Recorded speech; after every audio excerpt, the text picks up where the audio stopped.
take it. You got a shotgun, you gotta have one. Now you got the power to stand down anyone. Somebody dies, that's the way it goes. Does that make you a man? I don't think so. Busted. And you get tried. A bond conviction, you're back inside. Out to the place where the little boy cried. You're going upstate where a lot of men fried. Hard time, I don't think you can take it. Hard time, I don't think you're gonna make it. Hard time, you done something you can't undo. Hard time, gonna get the best of you. It ain't 2 years, now it's 30. The sun is cold and the bed is dirty. Everybody's trying to shake you down. It's hard time. It ain't boys down.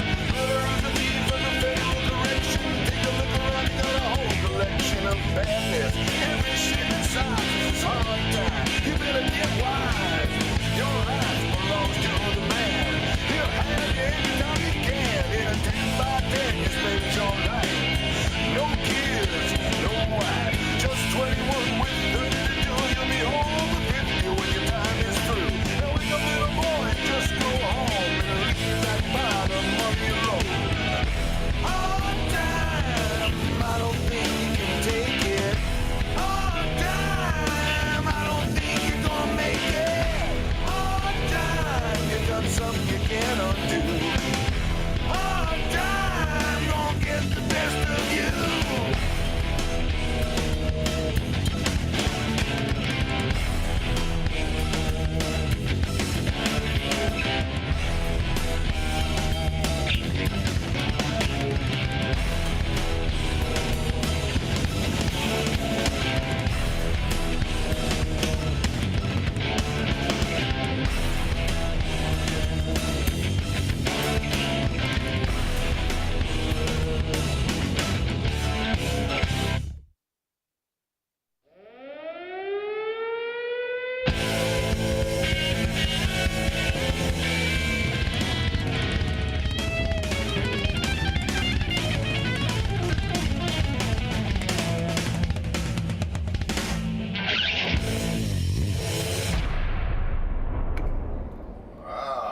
Yeah, that was the cell door closing.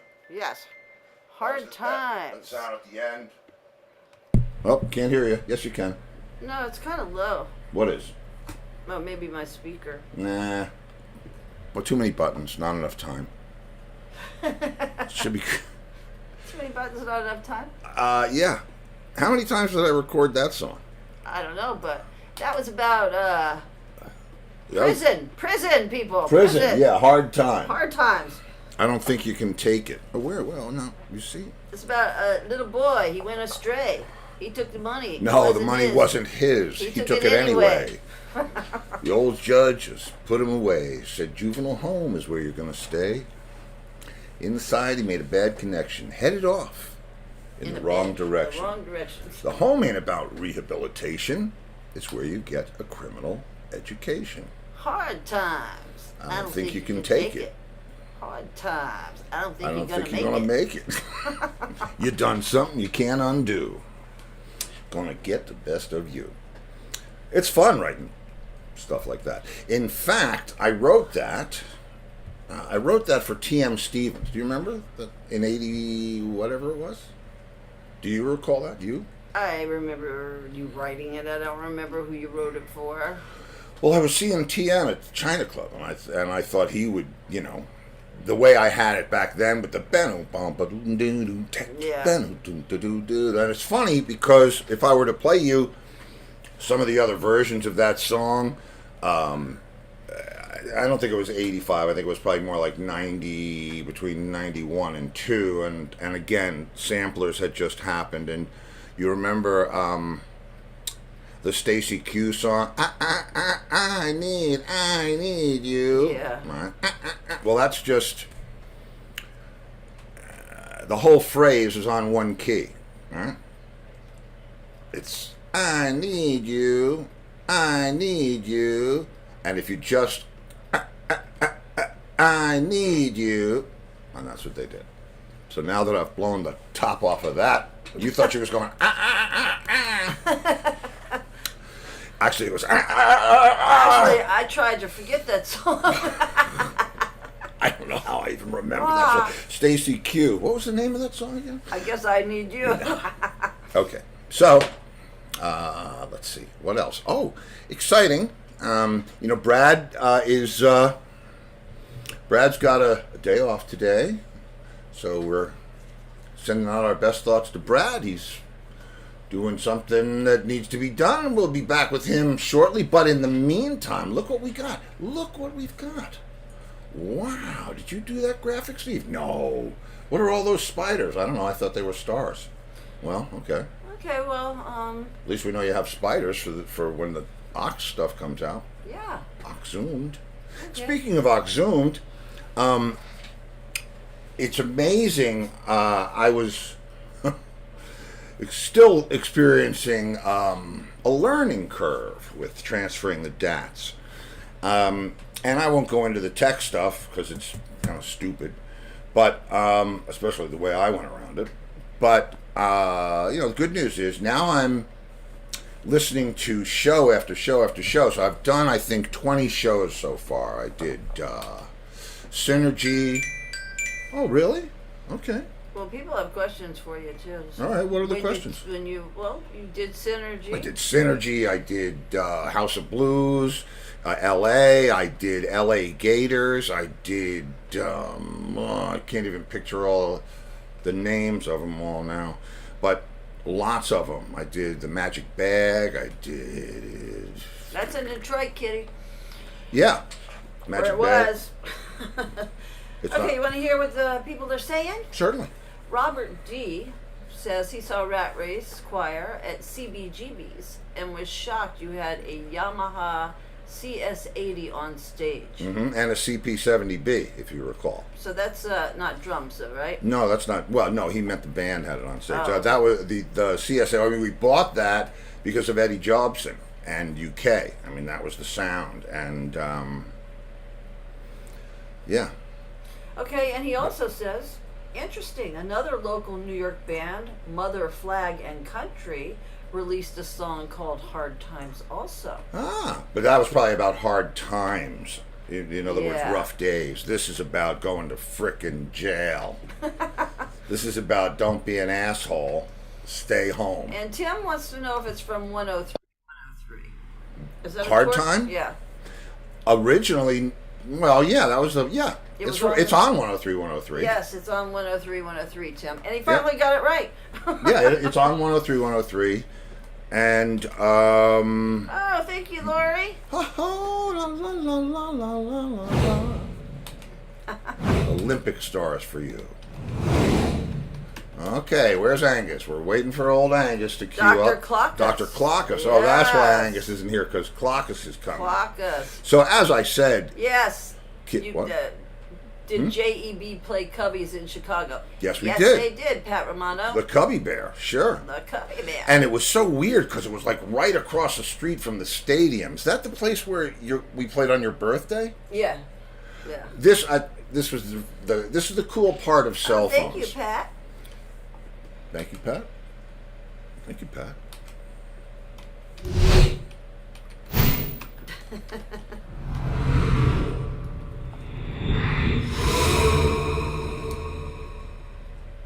Yeah, so right across from the stadium. It's just that the stadium is like right there, and it's like it's strange. And I think I might be getting my venues mixed up, but I think people outside that club can see on the stage. Am I thinking of the right place? I have no idea. Like the whole world has a backstage pass. Yeah, that was. I have that. If we played there, I have it. I have all those shows. Now, the weird thing about it is I have shows from a couple of different tours. I have shows from the 96 tour, which I actually like. I like that set list a little better and than the one that we were doing in 98 or 97. 7 and 8? No, wait, 96. I don't know. It's all confused. Oh, 97 we were doing the show. 98 was the Who tour. 99 we went out, or 98 we went, I don't know. We did it though. And the thing that we stopped doing when Alan St. John moved on was we stopped doing the 4 songs off the rock. We were doing Love Doesn't Last and Life After Love, Bridges Under the Water, and Last Song. And Alan sang them great. Well, just so happens that I have those performances. Oh. Yeah. Right. So does that mean that they'll be on the album coming out soon on Deco Records? What? You mean the Exhumed Rarities? That album? The album, the 2-volume set of things you've probably never heard or wished you never heard? Why, yes. Okay. I think they might have wished they did hear. Where's Dr. Clockus? I don't know, but Gail's back. Hey, Gail, welcome back. Yes. Glad things are going your way, kid. Yep. You've been in our prayers. Yep. You and your sister. Yeah. Oh, I see. Angus is going to do, Angus. Dr. Clockus. I'm going to clock us, all right. Somebody clocked us already. What else exciting? Let's see. Oh, yeah. So listening to, we did, when we first started touring in 96, we were either ending the shows or doing the encore was Long Live Rock. Go figure. Yeah. And John was singing. He was singing good that year, '96. He was singing. Good. He sang. Some shows we closed with "Twist and Shout," and he would sing that, Lennon style. And what else? I mean, it was just so weird going through these shows because what I do is I go into the studio and we put the DAT in the DAT machine, and I call up a session and I name the session wherever the DAT was from, like a Synergy in Chicago or the Cubby Bear or whatever else. And then I go into the middle, sort of the middle or towards the end of the show where I know it's going to be loud. And Thanks, Michael.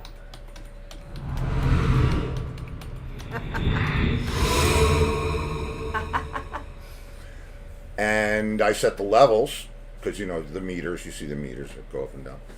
And then I rewind all the way back to the beginning because it's digital, so it doesn't matter. You can always make it louder, and it's not gonna, And I roll it all the way back to the beginning, hit record, set a timer, and leave. And then come back after the timer goes off, and voila, I have a whole show, and I can just scan through it. So now that I'm doing that, guess who's here? Come in. Oh. Dr. Clockus. Hello. Oh, there they are. See, because he keeps the time, so yes. That's right. Here we go. Hey, TJ. Who's that? Who's that? Hey, wait a second. Here's Pearly Bella. You're scaring the bird. Oh, geez. What a pearl. Come back. Yeah, there you go. Did you see your beautiful intro?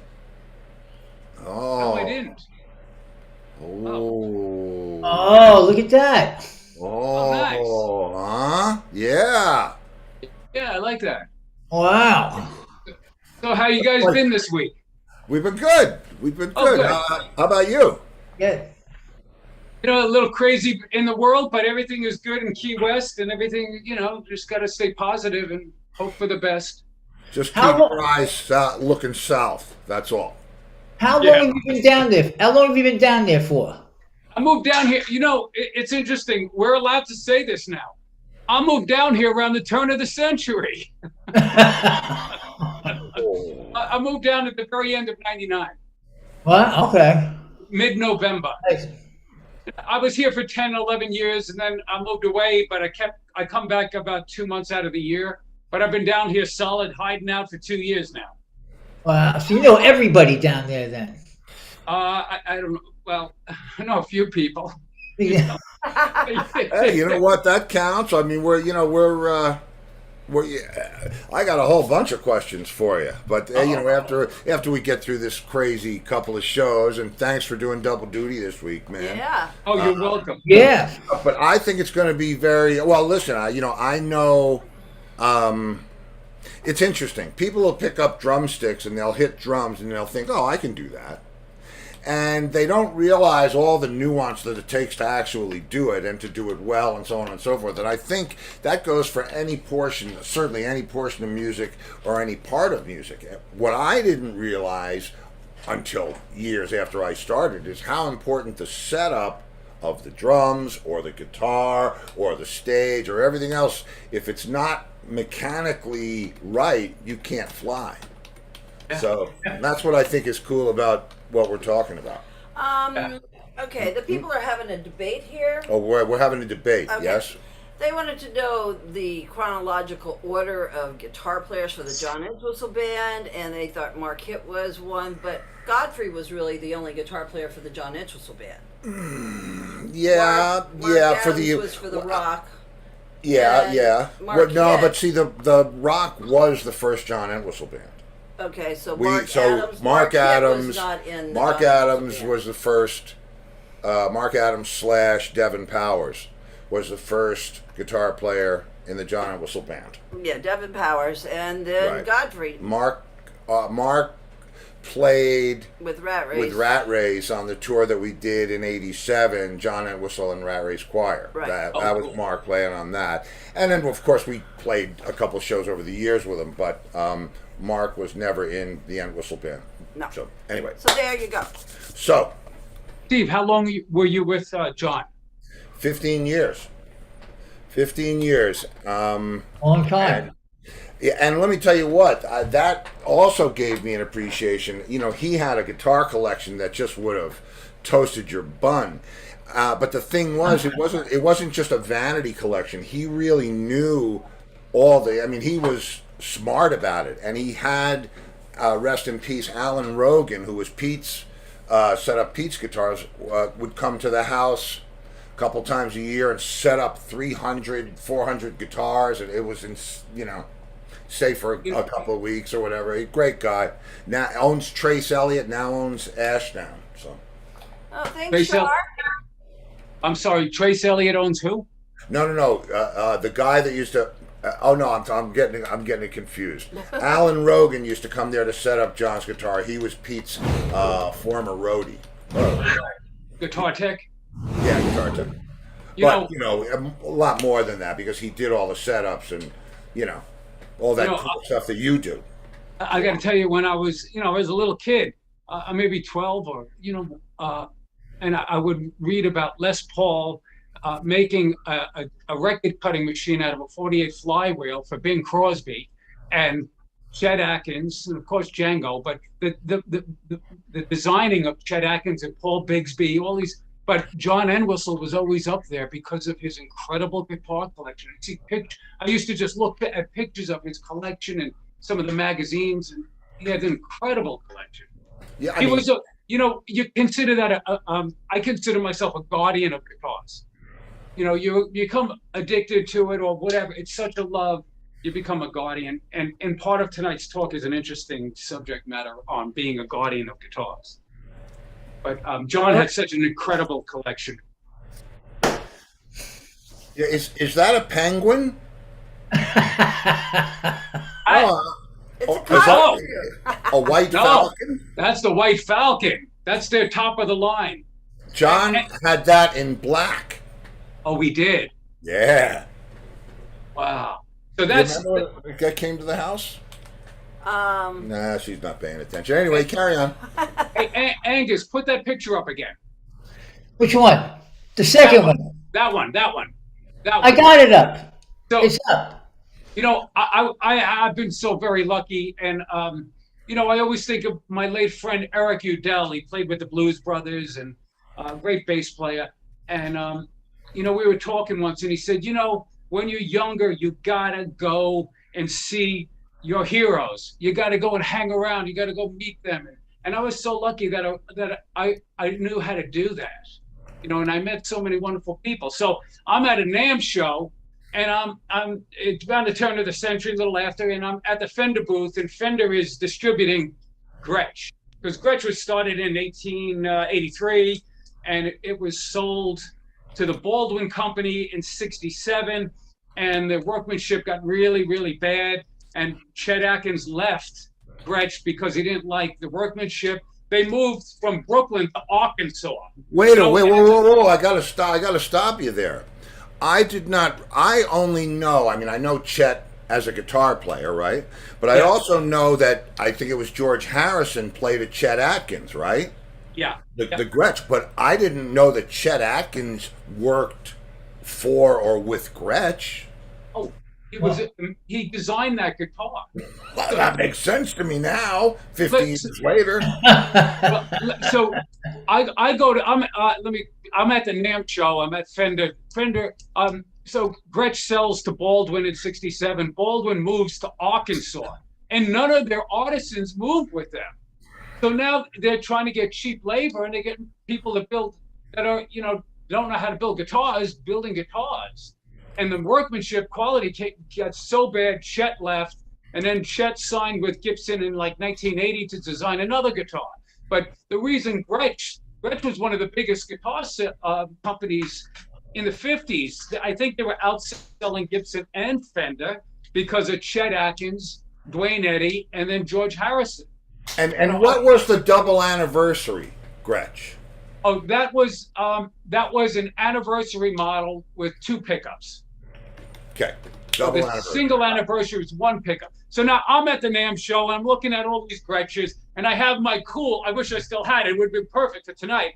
I have my cool black t-shirt with big white block letters, Gretch. And I'm just happen to be in the Gretch booth looking around, and this man comes up to me, and he says, "Excuse me." And I look up, and he says, "I really love your t-shirt."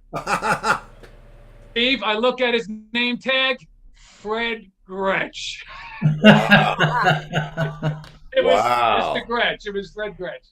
That's amazing. And and they scored on a couple of fronts, Gretch, because they make their drums are like yes. That's right. They made drums too. So I got to tell you, this is my friend Richard Kaiser this is from the Chet Atkins Appreciation Society, and Fred and the Gretch Company and his wife Dinah, they come down and they really support this. They auction off a guitar, and hopefully one of the kids wins it every year. And they really come in and they support it. It's called the Chet Atkins Appreciation Society, and it's the first Wednesday after the 4th of July, in July usually, at the Sheraton Music City. Big, huge hotel. There's 3 or 4 concert rooms and a huge concert hall. And we, in the old days, we had 2,000 of these great national players coming in. They all passed away now. And so that's Richard Kaiser, Pearl, Fred Gretch, and me, and the White Falcon. Wow. So Richard came running out and said, TJ, can we get a picture of Pearl on the White Falcon? Oh, that's awesome. See, but isn't what's the Penguin? The Penguin is a smaller guitar. It's I think it's a chambered instrument. It's that see the Gretch, you see that the 2 toggle switches on the top out? Yeah. Now, the first one is your pickup selector. And then the second one, we call it the mud switch or the mud switch. But what the second one does, it connects to the tone. And you either have tone off, tone mid, or tone all the way. But then on the bottom bout, there's 2 volume, 2 tone, but then on the bottom upper bout is a master volume, which is an incredible idea. No one used it. Nobody did back then. So I love, because on my guitars, I love to get that antisocial, depressing, dark, passive-aggressive jazz sound. Right? So I roll off all the tone. I like to roll the tone off. So, and I like to have a volume and tone for each pickup, because I don't want that back pickup too hot and you lose that, that antidepressant jazz sound. So this, that switch that knob in the front is a master volume. So wherever your 4 volume tones are set, and if you end the song and you gotta do something else or change guitars, you just turn that down and you have all your settings. Right. locked in. Yeah. It's like a Just turn it master or fader on a board. Yeah, exactly. Yeah, yeah. Well, And so those that, Gretch, the reason I asked you about the Penguin is Randy Bachman called me up and asked me to ask John if he would sell his Penguin. I guess he didn't have John's number, and I called him. I said, Randy Bachman wants to buy your Penguin, and he said, I don't have a Penguin.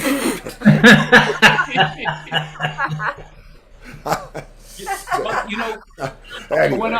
when I first got into the business when I was, I don't know, 14 or 15, I got a Gretch 1958 Silverjet, and it looks like a Les Paul, but it's a chambered instrument. And Gretch, they were smart. They said, you know what? Let's take our drum casing, the covers of our drums, the sparkle, and put them on the top of the guitar.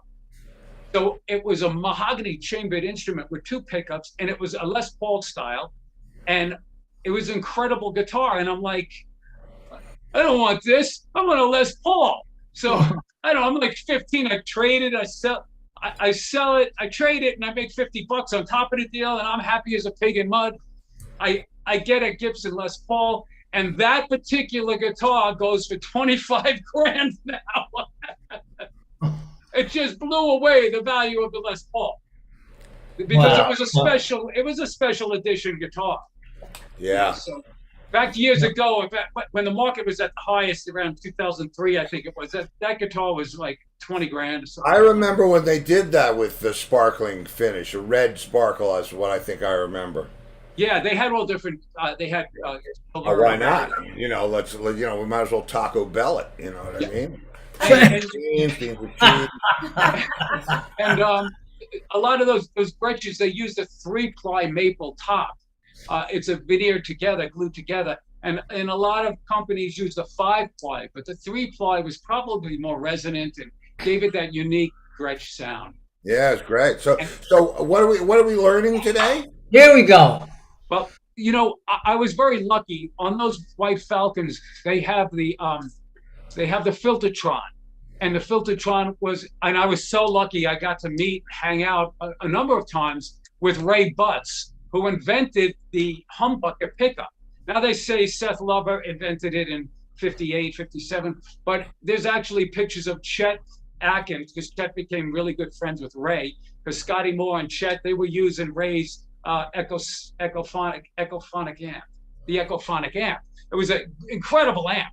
So Ray made pickups, and Gretch had a problem with the Armin, and they went straight to Ray Butts pickups, and I got to meet Ray and hang out with him at the Chet Atkins show.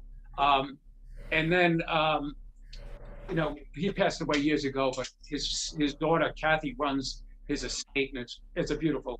Yeah, cool. Legacy, man. Yeah. And it's amazing, the pioneers. I mean, Les Paul was certainly, the multi-track recording and everything else that he brought to the table. But the guys, I know Larry DiMarzio for a lot of years, and I think our guitar player was even on the cover of that catalog one year, and it's just amazing the innovations. We were talking the other day about rhythm tech, and I tell the story about the first time I saw that backwards, the half moon tambourine. All the guy did was cut it at 3/4 and turn it backwards and get carpet text. But it's the innovations are amazing. And, probably the nicest guy I've met, one of the nicest guys I've met in the music business is Seymour Duncan. Oh, he makes, Seymour Duncan pickups. And there's a young girl from Nashville. She worked at Whole Foods. Pearl and I go to Whole Foods. Pearl sits outside. I go shopping. And she comes out one day and she goes, "Hey, you want to hear my band?" And I'm like, "Yeah, well, okay, whatever. Yeah, I play guitar. Yeah, okay, whatever. Let me hear your band." She's playing her band. I go, "Man, the drummer's great. The bass player's fantastic. Who are they?" She goes, "Oh, they come from my hometown in Ohio." I go, "Oh, but who are they?" She goes, "It's the bass player and drummer from Joe Walsh's band in the 69, 70. The James Gang." James Gang, Right? yeah. So she comes to NAMM, and I'm walking down. I said, "Hey, let me introduce you to Seymour." I say, "Seymour, this wonderful young lady. She's a guitar player. She plays with the James Gang. A lot of people want to record with her. She's just great. And Seymour looks at her and goes, "Would you please be my personal guest for dinner tonight?" And he takes her out to dinner with all these rock stars. Right? Just an incredible guy. You know, Those damn dinners, man. Those damn dinners are the best. I know. All right, I think we should get started here. Okay, there, Doc. You make sure you clock us. Yeah, okay. So I bought this in Nashville, probably around 96, 97, and it's in immaculate condition, just like from the factory. And a young man in Key West, I had it on. I sold 108 of my vintage guitars, and I sold them on Craigslist and Facebook. And I became friends with a lot of nice people in the business. It's great in the guitar world. So I posted it on Facebook, and he calls me up, and he says, "I want to buy that guitar. I'll PayPal you the money right now." And I said, "Listen, I don't PayPal. I don't do eBay. I just been doing like face to face. I'm not going to do PayPal." He goes, "How can I get the guitar?" I said, "Well, go down to Blue Heaven and talk to the owners and talk to the manager, and then talk to my friend, the resident artist, Jim Sherrington, and ask them if you would send TJ McGann $2,200 for a guitar." He calls me back 7 minutes later and goes, "Where do I send the money?" So, that's pretty good, right? I mean, yeah. I said, "Zell me the money." So he zelled me, I don't know, $2,300 at shipping and insurance. And I sent him the guitar, and I said, "Listen, you know, this is like a museum piece. It's not a top of the line Gretch, but it's in museum quality. You can put the one that we're seeing on the screen now. Yeah, you could put it in a museum. It's museum quality." And he brought it down here, and he beat it up. You know, you told me about that. Right? Yeah. And you know, he loved that. He did like Freddie Green from Count Basie. His action on his guitar was 3/4 of an inch high, and he played the guitar on an angle. Because on an arch top, if you play it against your body, you muffle the sound. So if you play it on an angle, it pushes out, and that high action gives it that thumping rhythm. So he had the action like just under a half inch, and he was beating this guitar. Oh, It's time for a commercial. Clock us Response. commercial will be. Thank you, Doc. I appreciate that. We will be right back. I'm not even sure what I'm doing here. Wait a minute. Okay, here we go. What? I'm not doing it yet. Here it goes. And boom. Most of you know I live in Southwest Florida now, and one of my favorite places to grab a bite to eat is Jason's Deli. Scott and Diana Willis have been in business here for over 20 years. The truth is, Jason's Deli has bigger choices of better food. You can eat healthy and enjoy the taste of quality ingredients. They're open 7 days a week for dine-in, pickup, or deli delivery. With 4 convenient locations from Naples to Cape Coral, Florida, they are a must-try. Jason's Deli, where all good things come from wholesome ingredients. And Bradley's Jewelers in South Fort Myers. Diamonds, bridal, you name it, estate, custom design, and expert repair. Bradley's Jewelers, South Fort Myers. They specialize in amazing moments.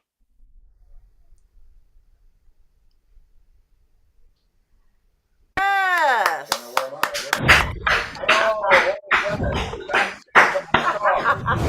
Here we go. And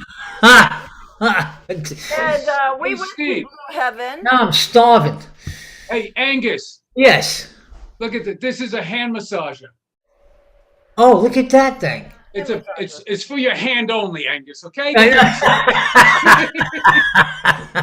It's battery operated. You plug it in. It has heat, vibration. It squeezes your hand. It's great hand massager. All right, Wow. Wow. So the young man was playing the guitar all over town, and 3 years later, the last week, he brought it over to me, and he said, I said to him, listen, bring the guitar over. I'll clean, do a little cleaning and set it up, change the strings. That's a service I offer for free when I sell a guitar. And he brought it over. It was so beat up. I said, listen, I got to charge you for this. It's going to take me hours. So I took, this is the way the neck used to look. And then you can see the next picture of the neck to the body. Slide. Yeah. And then we can go to the next one, Angus. So Yeah. the frets were starting to oxidize. The pickup, the chrome was starting to oxidize. And so I took everything apart. I had to pry the pickup off of the body really carefully because it was oxidized to the surface. And you can see in that picture there. Hey, Angus, can you blow that picture up for me? Steve has to do that. I'll do it. Oh, I'll do yeah. it. So now this is a grinding stone, and I just happened to have gotten the delivery of my new grinding stone today because I got like 5 major repairs in the last 3 weeks. So this is a grinding stone. This one comes in 400 and 1,000. And what you actually do is you start on the fingerboard, and you're going to grind the frets. And each fret coming up the fingerboard is like 5/1000ths of an inch lower than the next. But down here in the high register, you want to take a little bit more down so that if you pitch the neck to the body, these frets are lower and the string has more clearance and it doesn't fret out and buzz. But I love my new grinding stone. Is that humus? Yeah. What is that made from? What is that? Oh, it's just a knife sharpening stone. Oh, okay. Yeah. So some people I used to use a file. Some people use a file. And my dear friend Joe. Can you hold it up again one more time, TJ? Because I'll show. So now, Oh, there you my friend Joe Glazer, one of the great repairmen in Nashville, he brought to the world the Plex Machine, and the Plex Machine was made in Germany, and it's a computerized drilling machine, and you put the neck on, and it reads it with a laser, and it tells you exactly what spot is high and low, even if there's a little fret wear on the G string, and it'll come in and it'll grind all the frets level, grind them, and then it'll come in and polish them. But me, I do that by, I don't know how much the machines are now, but they used to be 60, 70 grand. But me, I use a special file, and you'll see that there's a picture of the file, but this is the file. It's a special concave file. Angus, you can switch the pictures to the picture with the file. Yeah, all right, do that. Okay, so you got to take the file and you file each fret and crown it. It's called crowning. So when you grind the fret, it's flat, and then when you grind it, it brings that flat grinding mark to a thin line, which is going to give you the best intonation. This is the Brazilian. Go back to that, Angus. Go back one. Here, that one. Dr. Clockus. That is Dr. Clockus. That is the nicest. Oh, doctor. That's the nicest Brazilian rosewood fingerboard I've ever seen. It's on this Gretch. You can see the incredible detail in that. Wow, yeah. Yeah, you can see some of the pictures coming up. You see it a lot better once you start So working on there it. was all kinds of gunk and grind, and the frets there were string wear in the frets, and so much gunk and salt and oxidation on the guitar. And I was quite upset because I'm a guardian of guitars. Well, now, so did you have to re-fret it, or you just? Oh no, luckily there wasn't that much fret wear, so I was able to grind. So most of the time there's fret wear in the first 3 or 4 frets. Okay, and as Chet Atkins said, there ain't no money past the 5th fret. So Okay. usually there's string wear. You can see string grooves in the frets up to the 5th fret. Except the only guitar I've ever seen was Bucky Pizzarelli, and he on his Benedetto guitar, right in here, the 14th to the 16th fret had string wear. It had grooves in the frets. No one, Wow. I've never seen it before, ever. And I don't think anyone has ever seen a string wear down here, up here. It's always up here. But Bucky was an interesting player. He's played that guitar for 30 years, all the time. So you grind it with the stone, and then you peak them.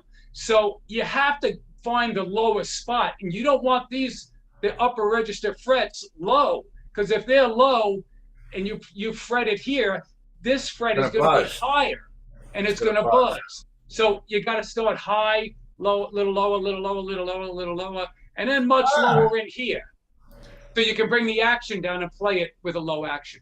This is after I peak the frets, you have to sand them. So after you peak the frets, you use 4 different sandpapers. You start 220, 320, 4, 600, and you go back and forth. You bend the paper like this, so you can do the one side of the fret, and then you come back and do the other side of the fret, and just so you're peaking it like you're making it. Yeah. And you have to do both. You have to sand it, otherwise the groove marks from the stone, the frets, the strings will catch on it. The strings will catch on those groove marks. So that has to all be smooth. And then after that, I scrape the fingerboard clean, and you can go to the next picture, Angus. Sure. Okay. And actually, you see how that fingerboard is coming out so clean now? Yeah. So every once in a while, you clean a fingerboard. You're taking a tiny bit of wood away from it. But after 20, 30, 40 years, you clean it, and then you oil it. You can see some of the oil in the next picture. But and I buff out the frets. So now the frets are shiny, and it's like sanding them with like 3,000 sandpaper. With that buffing wheel. So you buff all the frets. They're shiny. They're really smooth. The strings just bend on them with ease, like a hot knife through butter. And you put tape over obviously when you're peaking, when you're grinding the frets, there's tape over the fingerboard so you don't put any grooves in that. On a maple neck, like a Strat or Tele, a maple, you have to tape it. You tape it. But on a rosewood that's dirty, that I have to scrape anyhow, I use this. So wow. This will sit right on the fret there. Look at that. Yeah. And you peak it, and then you come back and you sand it, and you just move it up and down. It gets a little tricky right in here because it doesn't have enough clearance. So you peak polish and you grind, peak polish the frets. They call it leveling, but you're actually grinding the frets. So wow, that's amazing. I wonder if anybody makes like a set of those, like what you have, but at the different heights, so you can do that gradual planing. Well, see, these are the great. This is the tools of the business. Stu Mac. They just make the greatest quality professional tools. It's just, it's like Cadillac when we grew up. The Cadillac was the Prestige. This is the Prestige company in the business. So they make this fret grinding file in a medium large, a small one for ukuleles, banjos, and that kind of thing. I'm going to go to the next section, right? Yeah, man. Yeah. Okay. All right. Well, show the oiled fingerboard. Was that in the same section? Oh, the last picture in section 1. Slide. Wait a minute. Go. Oh, you're talking about this one right here. No, that wasn't it. Yeah, wait, this isn't it, is it? Where you can see it there? Oh, no. Okay, go to the section number 2. Yeah, section number 2. Slide. Slide. Like Oh, you're look at that. on ice. That's oil on there. Those dark drops are oil that's on there. Well, since I have a dealership or a sponsorship with WD Products, where you can see all my Tele Next, I decided I got some neck oil from it. But and it works very well. I used to use my friend Joe Rosenol, but he stopped manufacturing because about 15 years ago because he went out on the road as road manager for the Ventures. And, Oh. he stopped producing it, but he made a great product, and I keep telling him to make it again. But so I use this oil. It's an orange oil, and mixed with a lemon, and on a dark fingerboard. See, this is maple with ebony, and Brazilian rosewood. I use this Old English after I oil it, and it just really brings up a shine, and it just makes it really shine.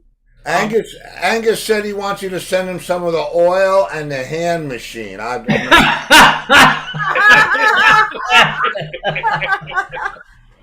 Oh no! You read my mind. Cavity, Amazon, $53. Bring. On this Gretch, you'll see. Where are we at, Doc? Oh yeah, let me see. Where are we? Steve, can I see a blow up of that? Yeah, hold on. I got your blow up right here. Good choice of words. Here it comes. And there, boom. Nope. And well, yeah. Now it's got you guys both. Yeah. So that's the oil on the fingerboard. You see how that comes up? Yeah. Now that's the WD oil. It's a Big Bend, that Big Bend oil. That's what that does. And then the Old English I'll put on there, and then I'll buff it out, and it'll seal it. It'll be a nice sealant. What else we got there? Can you blow those up again, Steve? Yeah, I'm blowing them up. I'm like Ukraine. I'm blowing up everything. It's like my favorite picture from the pandemic on Facebook. It's a guy with one of those blow up dolls, but it's a pregnant blow up doll, and he goes, "You see what happened during the pandemic?" Well, hopefully it'll pop out king cake babies. Yeah. You can go to the next one, Doc. Why, Doc? I'm going to the next one. Wait a minute. I got messed up there. Okay, see how beautiful that Brazilian rosewood is? Oh, man. So now that's with the Old English on it. So after the oil, the Old English. Now Brazilian rosewood, CITES made it illegal. You cannot take it out of Brazil since the 70s. And there have been some horror stories of musicians traveling around and having their guitars confiscated because they have been Brazilian rosewood. I've even heard stories of DNA testing of pieces of the wood at customs. Maybe that's in Brazil, but I've heard those stories. I don't know if it's urban legend, but it could be true, but they haven't been exported. And I was very lucky. I bought from one of the great designers at Gibson. He took me under his wing. George, he's a famous designer, and I was buying some wood, and he says, "Hey, this kid's with me. Give him the best Brazilian rosewood." So I bought some sets back 26 years ago, and they've gone up more than gold. They're incredible, but you have to be careful. You can't travel. You don't want to travel international with the guitar. You don't want to. I don't want to travel international without the guitar. Get it confiscated. Wow, man. So I had to. You see the picture of the? I can't see that. Oh, that's the pickup. That's a 1956 Diamond. Now Diamond made single coil pickups for Gretch, and then Gretch had a little disagreement with them because they were putting them on other type of guitar, other companies, cheaper guitars, and that's when they brought the great Ray Butts in. And there's a huge discussion that Seth Lover invented the PAF in '57 for the Les Paul, but like I said, Ray, there are pictures of Chet Atkins playing the humbucker, and I think they say Ray has the first patent on the humbucker. It's called the Filtertron. And the early Filtertron said patent applied for, just like Gibson, just like the Gibsons. But it's amazing. They say that the Filtertrons are maybe a less output than a Gibson humbucker, but they're much louder in the guitar. It's an interesting concept that they have. Ray was a genius. You know, we were so lucky to have him and I was so lucky to meet him. In business. All right. That's the Gretch tailpiece. Man, look at you. That's after?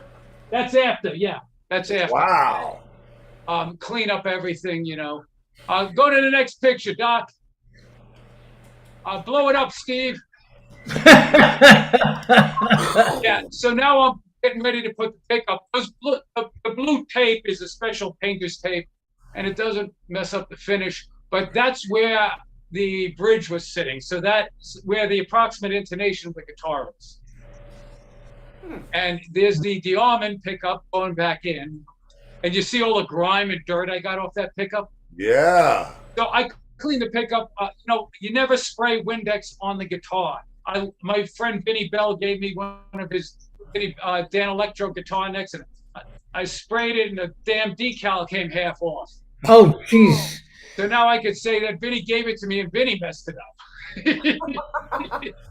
So, and this is a great screwdriver.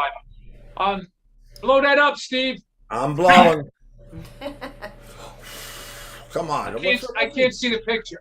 I can't either. Hold on. Oh, okay, there we go. And boom.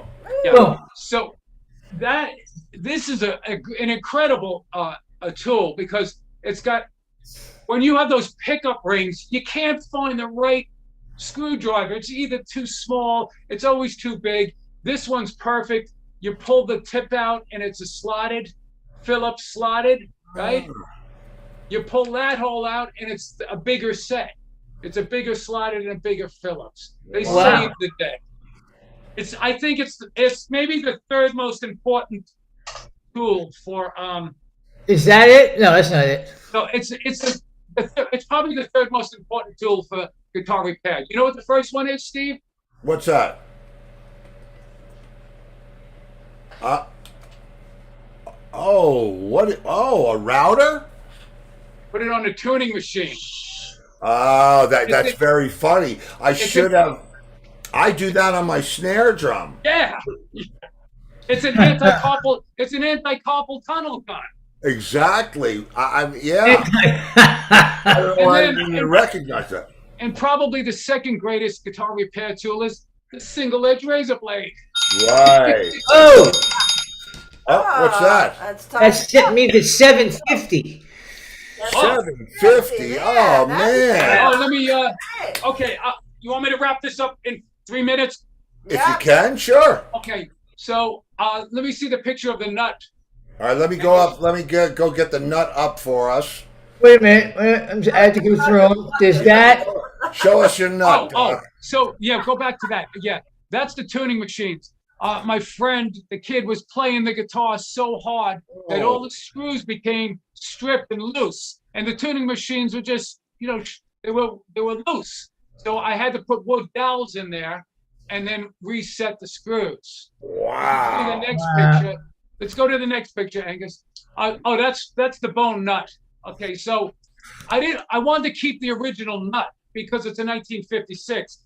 Instead of taking your own nut, putting a Fender nut on. This is a Gibson nut. You can see it's on an angle, and this is your Martin nut. So I actually had to rework the nut to bring the string height up, because the D and the G, he played it so hard he wore out the nut. And Yeah. I filled it in with some super glue and some bone dust, which it's cow bone dust, and I filled it in to bring the height of the strings up. Wow, so that's actually made out of cow bone? Yeah, don't tell any vegans. They'll get upset. They'll put down the guitar. It's made out of cow bone. It's a very dense material. I think it's the best quality for sound reproduction on a guitar. There's many different thoughts on it, but I'm an old guy now. I'm a traditional guy. I like the old. Well, yeah. I mean, I've heard of. I think Mark used to use a brass nut. Yeah. He would just, that thing wouldn't last a night with him. Well, you see, Chet Atkins, my friend Vinny Bell, he designed the first brass nut on the 6-string bass, which Nate Daniels, who owned Dan Electro, came up with, and Vinny put aluminum nut on it. But Chet Atkins designed some of his guitars with a brass nut, and it gets more of a bright sound. Remember, I like an antisocial, depressing jazz sound. Wood nut. With the bone nut. Wow. And then let's see the final pictures. Go ahead there. See, now that's from the nut to the 6th fret. You can see the fingerboard's polished, the frets are polished, and that's coming to the high register, the fingerboard. Next, we'll see the body. Here's the body. It's hard to tell on the computer, but the original pictures I put up, it was dull. And this is so I clean I clean the finish. You condition it, and then you seal it. So, and then I pleaded with him. He came to bring the guitar over. I said, I offer a free setup, changing strings, but you beat the hell out of the guitar. So there's a minimum charge, and there's a charge for abusing the guitar. There was an abuse charge. That's beautiful. And we had. Listen, I have I think it's the first Gretch country club ever made. It's a prototype. I'm pretty sure it was owned by Jay Scott. He wrote a famous the Gretch book 35 years ago. And I have a 54 country club. But so I had him on Facebook. Luckily I didn't sell him. And this kid from California I know, he called me up and he said, "Hey, I want to buy that guitar." And I had gone to one of his shows, and he had a 56 Chet Atkins. He had a 57 Chet Atkins laying on the sidewalk in no case. And I walked up and I said, "Hey, isn't that a 57 Gretch Chet Atkins?" He goes, "Oh yeah, you think you know everything." "No, it's a 58. Okay. I go, "What's it doing laying on the concrete?" "Oh, it needs to be grounded with the universe." I said, "Listen, you're wrong. You should be taking care of that guitar." Right? So he calls me and he says, my guitar broke. I want to buy your 51 Gretch for 10 grand. And I got on the phone with him. I said, "Listen, I'm really sorry. I'm a guardian of guitars. I cannot and will not sell you that guitar because you're going to beat the hell out of it. It's a museum piece. It should be in a museum. Okay, and it plays perfect, and it's got a great jazz sound. It's an incredible guitar." I said, "I can't sell you this guitar for even 11 grand because you'll destroy it." Every guitar is made to be played. Every guitar should be played." I said, "Not at 75-year-old by you. It's a piece of artwork." So, can I curse on this fucking show, Steve? Yeah. Oh. I said to the kid very politely, I said, "You know me, you know my sense of humor. Listen, I'm going to get off the phone now before I tell you to go fuck yourself." He laughs. Man. He laughs and he says, very respectfully, he says, "Thank you, TJ. I get it." Well, all right. We saved the guitar. That's great, man. It's a beautiful guitar, man. I mean, that's incredible. Well, this has been great, man.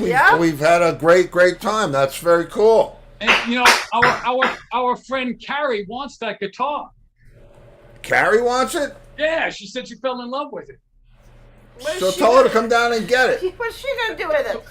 Oh no. So I'm so lucky. I talked to the kid. I said to the kid, "Listen, when I sold him the guitar, his father called me. And I was like, what the hell's this? His father called and said, "Hey man, thank you so much for selling my son that guitar. I know what it is." I said to the kid, I said, "Listen, do me a really big favor. Send the guitar to your dad so he can give it to your kid one day."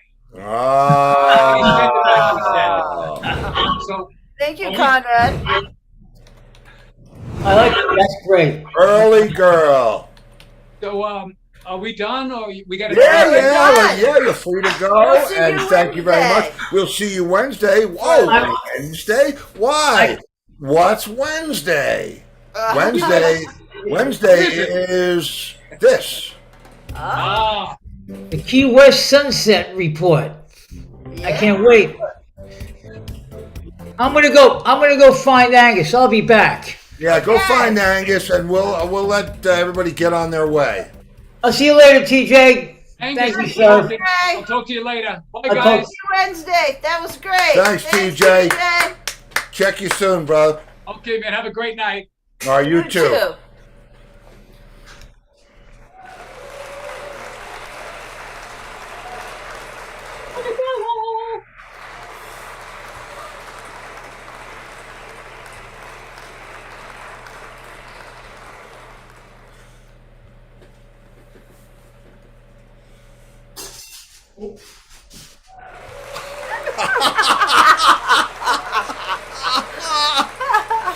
Oh, Okay, well, we have oh, some well, we got comments. the car, we got everything going on I've here. got What some the- comments for you. You got Stevie. comments? Yes. You have any control over what this thing's doing? Look at this. It's craziness. You got comments. All right.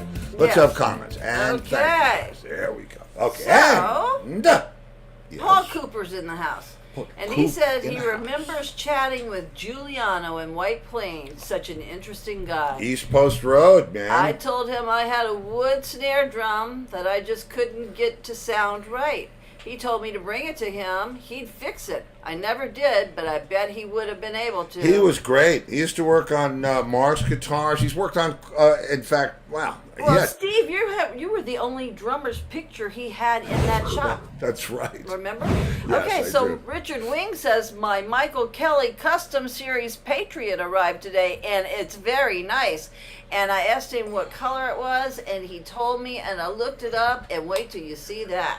Wow. Wow. Oh, man, share that to the group. Can we share that to the I don't group? know how to do that.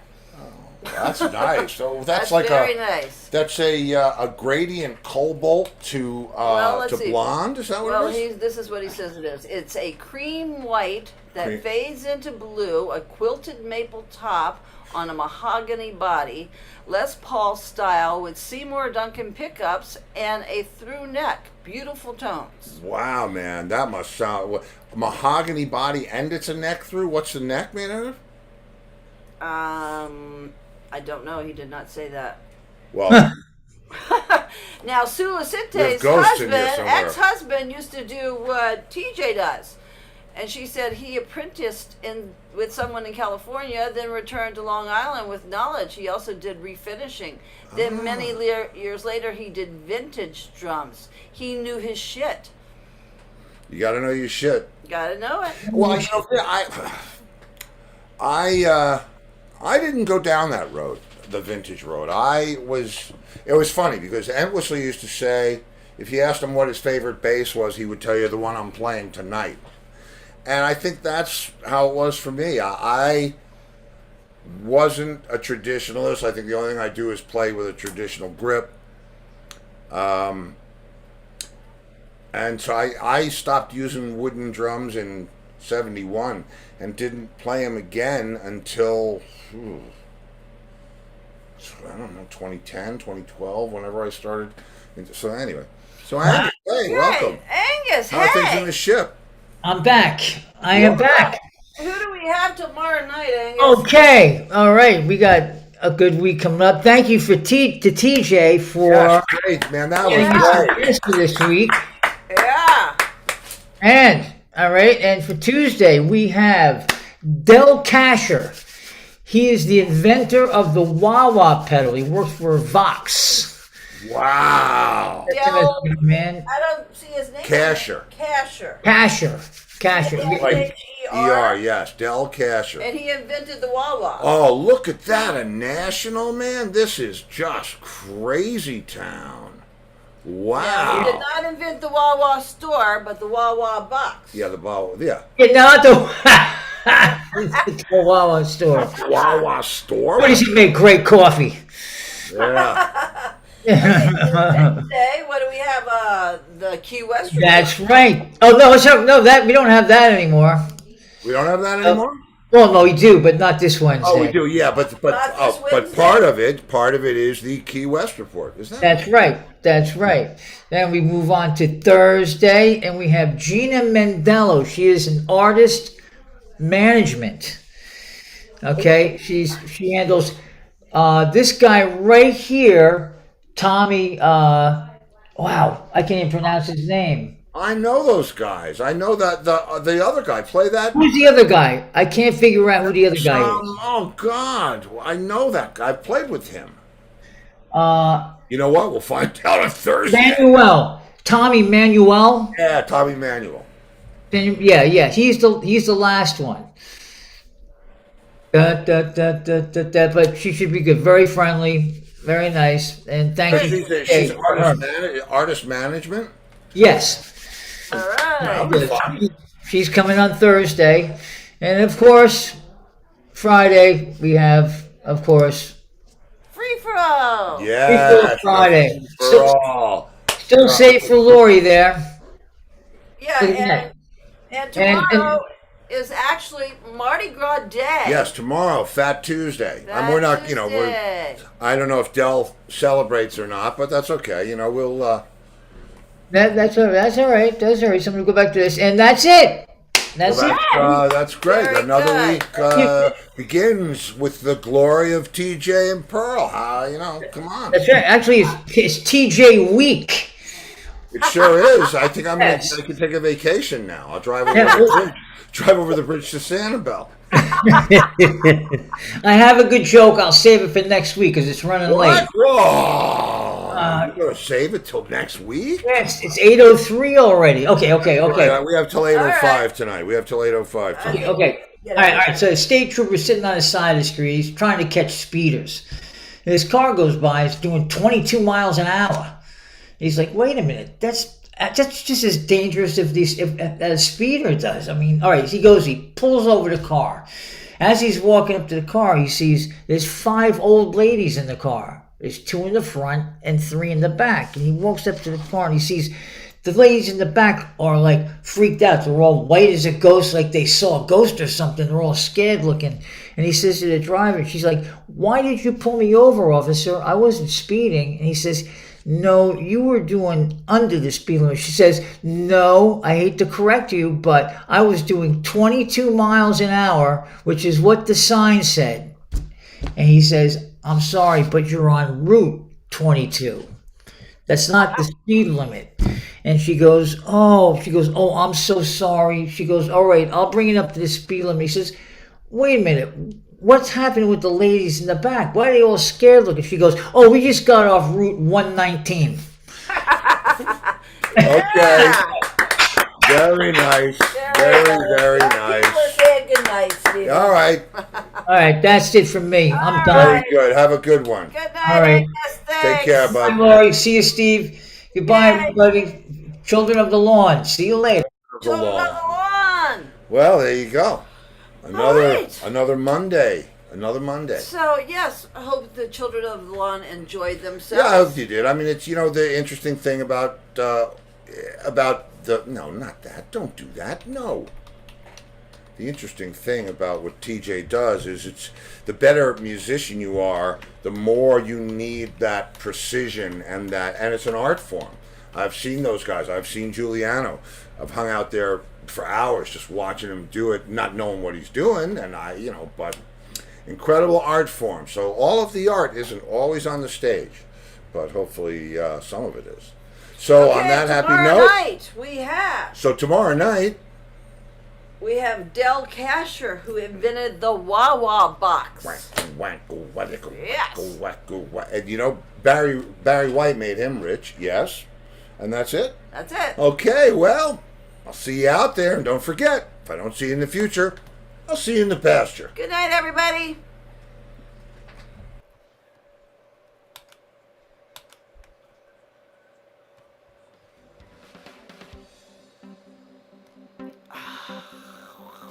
I got 3 hackers tonight. Oh.